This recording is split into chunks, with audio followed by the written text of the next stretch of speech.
আসসালামাইকুম। Homeopathic repertory নিয়ে আমার ধারাবাহিক আলোচনা আজকে ষষ্ঠ পর্ব। আজকের আলোচনার বিষয় হোমিওপ্যাথিক রেপার্টরিতে মাইল মিটার কীভাবে ব্যবহার করা হয়। দেখুন, রোগী যখন আমাদের কাছে আসে, আমাদেরকে লক্ষণ দেয়, এই লক্ষণগুলো আমরা প্রথমত রেপার্টরিতে খোঁজার জন্য তা রুব্রিকে পরিণত করি। রুব্রিকে পরিণত করার পরে আমরা তা রেপার্টরিতে খোঁজা শুরু করি। রেপার্টরিতে এই রুব্রিকটি কোথায় আছে তা বোঝার জন্য আমাদেরকে জানতে হবে হোমিওপ্যাথিক মাইল মিটার। হোমিওপ্যাথিক রেপার্টরিতে মাইল মিটার বুঝলে আমরা খুব সহজেই মাত্র 1 মিনিটে আমরা রোগীর এই লক্ষণ বা রুব্রিক অনুযায়ী কি ওষুধ আছে তা জানতে পারব। আপনি আমার এই ভিডিওটি সম্পূর্ণ দেখবেন। আমি স্টেপ বাই স্টেপ দেখানোর চেষ্টা করব যে হোমিওপ্যাথিক রেপার্টরিতে মাইল মিটার কীভাবে ব্যবহার করা হয়। এর আগে আমি আপনাদের সাথে একটি গল্প শেয়ার করতে চাই। গল্পটি হচ্ছে এমন, ধরুন আপনি রংপুর থেকে ঢাকা যাবেন, মাঝখানে 400 কিলোমিটার রাস্তা। আপনি আপনার যাত্রার শুরুতেই রংপুরে ছিলেন। যাত্রা শুরু করার কিছু সময় অতিবাহিত হওয়ার পর আপনি মনে করেন ঘুমিয়ে পড়ছিলেন। কিছুক্ষণ ঘুম থেকে ওঠার পর প্রথমত আপনি জানতে চাবেন যে আমি কোথায় আছি, কিংবা জানতে চাবেন আমি রংপুর থেকে কত দূরে আছি, নতুবা জানতে চাবেন আমার গন্তব্যস্থান ঢাকা আর কত দূরে। এই প্রশ্নগুলো মাথায় আসার সাথে সাথে আপনি যেটা দেখবেন, যেটা করবেন তা হচ্ছে রাস্তার পাশে মাইল মিটার খোঁজা শুরু করবেন। যখন আপনি রাস্তার পাশে মাইল মিটার খুঁজে পাবেন তখন আপনি বুঝতে পারবেন যে আপনি কোথায় আছেন, কিংবা রংপুর থেকে কত দূরে আছেন, বা আপনার গন্তব্যস্থল থেকে কত দূরে আছেন। এই যে মাইল মিটার দেখে আমরা অবস্থান বুঝতে পারি বা আমাদের লক্ষ্যস্থান কত দূরে বুঝতে পারি, বা আমার ভ্রমণের শুরু থেকে বর্তমানে কোথায় আছি তা বুঝতে পারি, ঠিক অনুরূপভাবে আমরা যদি হোমিওপ্যাথিক রেপার্টরিতে মাইল মিটার ব্যবহার বুঝতে পারি তাহলে খুব সহজেই আমার কাঙ্ক্ষিত রুব্রিকটি কোথায় আছে তা আমরা বুঝতে পারব। হোমিওপ্যাথিক রেপার্টরিতে 8 ধরনের মাইল মিটার ব্যবহার করা হয়। আপনি যদি এই 8 ধরনের মাইল মিটার বুঝতে পারেন তাহলে আপনি খুব সহজেই রেপার্টরি যেখানেই থাকেন না কেন আপনার রুব্রিকটি কোথায় রয়েছে, আপনার পিছনে রয়েছে না সামনে রয়েছে তা আপনি বুঝতে পারবেন। তাহলে আসুন আমি আপনাদেরকে বোর্ডের মাধ্যমে একটু দেখানোর চেষ্টা করি। আপনারা দেখতেছেন বোর্ডে লেখা হয়েছে হোমিওপ্যাথিক রেপার্টরি পর্ব 6। আজকের আলোচ্য বিষয় মাইল মিটার। হোমিওপ্যাথিক রেপার্টরিতে 8 ধরনের মাইল মিটারের কথা বলা হয়েছে, বা আমরা 8 ধরনের মাইল মিটার দেখতে পাই। কীরকম? একটা হচ্ছে অধ্যায় ভিত্তিক মাইল মিটার, 2 নম্বর হচ্ছে প্রধান রুব্রিক ভিত্তিক মাইল মিটার, 3 নম্বর সাব রুব্রিক ভিত্তিক মাইল মিটার, 4 নম্বর হচ্ছে সাব অঙ্গ ভিত্তিক মাইল মিটার, 5 চরিত্র ভিত্তিক মাইল মিটার, 6 সময় ভিত্তিক মাইল মিটার, 7 বিস্তৃতি ভিত্তিক মাইল মিটার, 8 ওষুধ ভিত্তিক মাইল মিটার। এখন আমার কথা, ধরুন রোগীর সমস্যাটি ছিল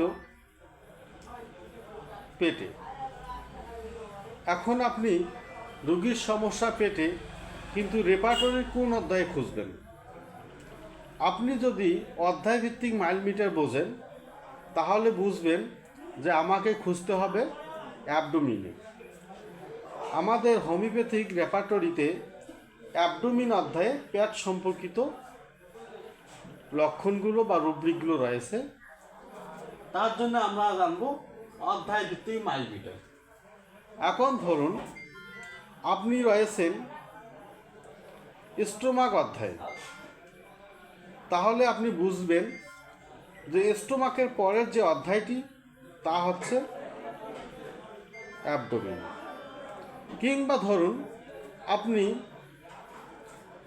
রেকটাম অধ্যায়ে রয়েছেন, সেক্ষেত্রে আপনি বুঝবেন যে আমি অ্যাবডোমিনকে অতিক্রম করেছি। এটা কিভাবে বুঝলেন? আপনি জানেন যে হোমিওপ্যাথিক রেপার্টরিতে 37টি অধ্যায় রয়েছে। এই অধ্যায়গুলো আমাদেরকে ভালোভাবে জানতে হয়। কোন অধ্যায়ের পরে কোন অধ্যায়, অথবা বর্তমান অধ্যায়ের পূর্বের অধ্যায়টি কী ছিল বা পরবর্তী অধ্যায়টি কী আছে, এ বিষয়ে আমাদেরকে পূর্ব থেকে জানতে হয়। তাহলে আমরা যদি দেখি এক্সট্রিমিটিস অধ্যায়ে রয়েছি, এখন আমাকে আসতে হবে স্টোমাক অধ্যায়। তাহলে আপনারা জানেন, আমার পূর্ব আলোচনা করেছিলাম অধ্যায় ভিত্তিকভাবে, যে মানব শরীরের প্রতিটি অঙ্গের উপর সাজানো হয়েছে এই রেপার্টরির অধ্যায়সমূহ। ডাক্তার ক্যান্সার তার এই রেপার্টরি বইতে একটি মানুষের উপর থেকে শুরু করে নিচের দিকে যে অঙ্গগুলি রয়েছে তার ক্রম অনুসারেই অধ্যায়গুলি সাজিয়েছেন। সেক্ষেত্রে আমরা অধ্যায় বিষয়ে যদি জানা থাকে, আমাদের অধ্যায়গুলো যদি মনে থাকে, তাহলে আমরা বলতে পারবো এই মাইল মিটারের সাহায্যে যে আমি বর্তমানে কোন অধ্যায়ে রয়েছি এবং আমার কাঙ্ক্ষিত অধ্যায় কত দূরে কিংবা অতিক্রম করে এসেছি কিনা। এটাই হচ্ছে অধ্যায় ভিত্তিক মাইল মিটারের মূল কথা। এরপরে আমাদেরকে জানতে হবে প্রধান রুব্রিক ভিত্তিক মাইল মিটার। প্রধান রুব্রিক ভিত্তিক মাইল মিটার বলতে আমরা বুঝি প্রতিটি অধ্যায়ে অসংখ্য প্রধান রুব্রিক রয়েছে। প্রতিটি অধ্যায়ে অসংখ্য প্রধান রুব্রিক রয়েছে। আমরা পূর্বের আলোচনায় জেনেছি যে প্রধান রুব্রিকগুলো ইংরেজি বর্ণমালার ক্রম অনুসারে সাজানো থাকে। অর্থাৎ কোনো একটি অধ্যায়ের প্রথম যে প্রধান রুব্রিকটি হবে তা এ দিয়ে শুরু হবে এবং সর্বশেষ যে প্রধান রুব্রিকটি তা জেড। ঠিক একইভাবে আমরা এই প্রধান রুব্রিকের অবস্থানগুলো বুঝতে পারি। প্রধান রুব্রিক যদি প্রথম বর্ণ পি হয়, তাহলে আমরা যদি এম অক্ষরযুক্ত প্রধান রুব্রিকে অবস্থান করি, তাহলে বুঝতে হবে আমাদের আরও কিছু দূরে আমাদের কাঙ্ক্ষিত প্রধান রুব্রিকটি। ঠিক একইভাবে ইংরেজি বর্ণমালা অনুসারে যেহেতু এই অধ্যায়ের প্রধান রুব্রিকগুলো সাজানো, সেহেতু আমরা খুব সহজেই প্রধান রুব্রিকটি কোন অবস্থানে রয়েছে তা বুঝতে পারব এবং সেই অনুপাতে খুঁজব। এটাই হচ্ছে প্রধান রুব্রিক ভিত্তিক মাইল মিটার। এরপরে আমরা দেখি সাব রুব্রিক ভিত্তিক মাইল মিটার। আমরা জানি প্রতিটি অধ্যায়ে যে প্রধান রুব্রিকগুলো রয়েছে, এই প্রধান রুব্রিকের অনুকূলে একাধিক সাব রুব্রিক রয়েছে। এই সাব রুব্রিকগুলো ঠিক অনুরূপভাবে ইংরেজি বর্ণমালার ক্রম অনুসারে সাজানো থাকে, যেমনটা আমরা পেয়েছিলাম প্রধান রুব্রিকের ক্ষেত্রে। ঠিক অনুরূপভাবে সাব রুব্রিকগুলো ইংরেজি বর্ণমালার ক্রম অনুসারে সাজানো। আমরা পূর্ব আলোচনায় জেনেছি সাব রুব্রিকগুলো প্রধান রুব্রিকের ঠিক নিচে এবং ডান দিকে ভেতরে অবস্থান করে। তাহলে আমরা খুব সহজেই এটা বুঝতে পারলে অনুরূপভাবে আমরা সাব রুব্রিকটি কোন রুব্রিক খুঁজতেছি তা কোথায় খুঁজব, কোথায় পাবো, এটা বুঝতে পারবো। এটাই হচ্ছে সাব রুব্রিক ভিত্তিক মাইল মিটার। এরপরে আসে আমাদের রেপার্টরিতে সাব অঙ্গ ভিত্তিক মাইল মিটার। সাব অঙ্গ ভিত্তিক মাইল মিটার বলতে আমরা বুঝি, এই সাব অঙ্গ ভিত্তিক মাইল মিটারগুলো হচ্ছে আমরা যখন কোনো একটি অধ্যায়ের বা অঙ্গের যে অংশবিশেষ রুব্রিকগুলো খুঁজি বা অংশগুলো খুঁজি, সেই অংশগুলো ইংরেজি বর্ণমালার ক্রম অনুসারে সাজানো। কীরকম? যদি আমরা দেখি যে আমাদের মাথার মধ্যে বেশ কয়েকটি সাবরঙ্গ রয়েছে, যেমন ফরহেড, অক্সিপুট, টেম্পল, ভার্টেক্স ইত্যাদি।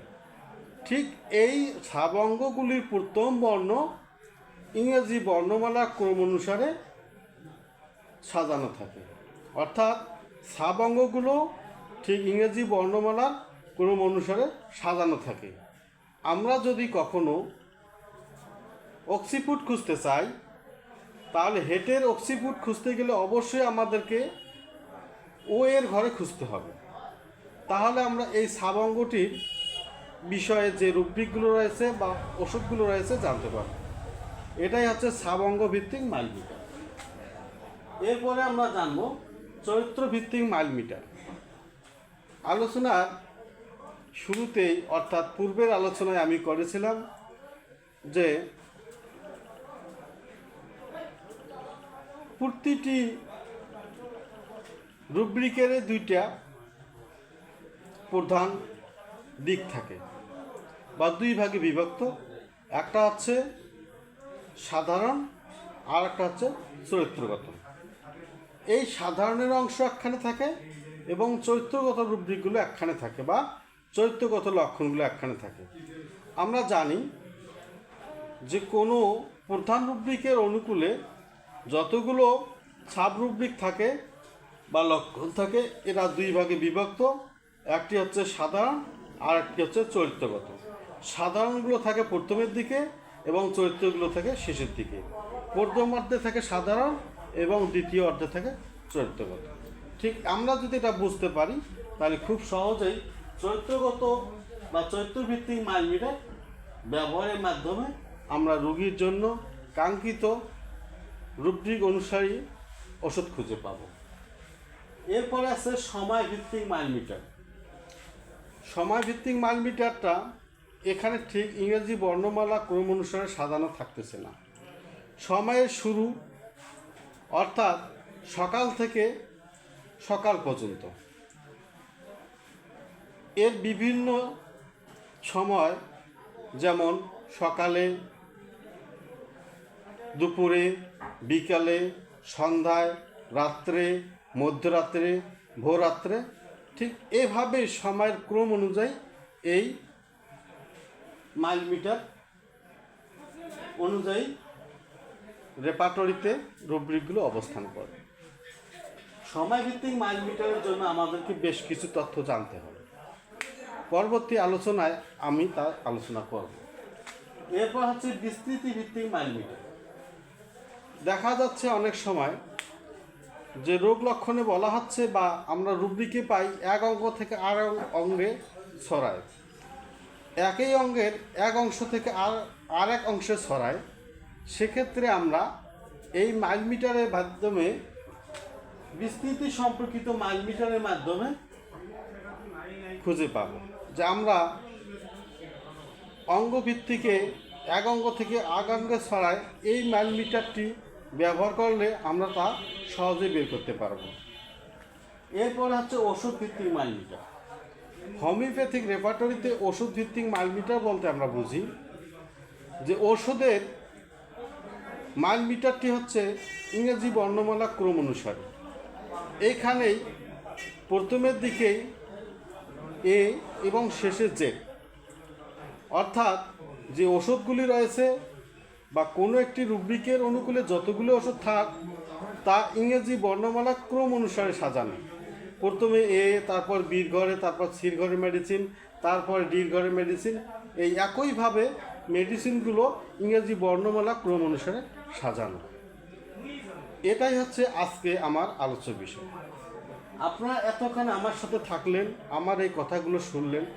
যদি ভালো লাগে অবশ্যই লাইক, কমেন্ট এবং শেয়ারের মাধ্যমে তা প্রকাশ করবেন।